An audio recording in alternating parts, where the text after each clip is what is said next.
2020 ലോകകപ്പ് സൂപ്പർ 8-ൽ ഇന്ത്യക്ക് ഇന്ന് ആദ്യ മത്സരം. രാത്രി 8-ന് ബാർബഡോസിൽ നടക്കുന്ന മത്സരത്തിൽ അഫ്ഗാനിസ്ഥാനാണ് എതിരാളികൾ. അപരാജിത കുതിപ്പ് തുടരാൻ ടീം ഇന്ത്യ. അട്ടിമറിക്ക അഫ്ഗാനിസ്ഥാൻ. 2020 ലോകകപ്പിലെ സൂപ്പർ 8-ൽ ഇന്ന് ഏഷ്യൻ പോര്. ഗ്രൂപ്പ് എയിൽ ഇന്ത്യ അയർലൻഡിനെയും പാകിസ്ഥാനെയും അമേരിക്കയെയും തോൽപ്പിച്ചപ്പോൾ കാനഡയ്ക്കെതിരായ മത്സരം മഴയിൽ ഒലിച്ചുപോയി. ഇന്നേ വരെ അഫ്ഗാനെതിരെ തോറ്റിട്ടില്ലെന്ന കരുത്തുറ്റ റെക്കോർഡും വിജയക്കുതിപ്പിനിറങ്ങുന്ന ഇന്ത്യക്ക് കരുത്താകും. ഗ്രൂപ്പ് ഘട്ടത്തിലെ അതേ ഇലവനുമായി തന്നെ ഇന്ത്യ ഇറങ്ങാനാണ് സാധ്യത.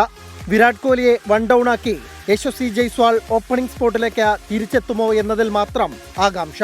കെൻസിംഗ്ടൺ ഓവലിലേത് പേസർമാർക്ക് മുൻതൂക്കമുള്ള പിച്ചാണ്. 3 പേസർമാർക്കൊപ്പം വേഗത്തിൽ സ്പിന്നെറിയുന്ന അക്സർ പട്ടേലും രവീന്ദ്ര ജഡേജയും ടീമിൽ തുടർന്നേക്കും.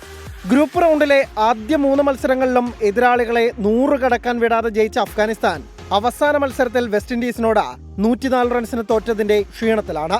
എങ്കിലും ഇന്ത്യക്ക് വെല്ലുവിളി ഉയർത്താൻ പോന്നവർ തന്നെയാണ് റാഷിദ് ഖാനും സംഘവും. അവസാനം മുഖാമുഖം വന്ന മത്സരത്തിൽ 2 സൂപ്പർ ഓവറിന് ശേഷമാണ് ഇന്ത്യക്ക് ജയിക്കാനായത്. Sports desk 24.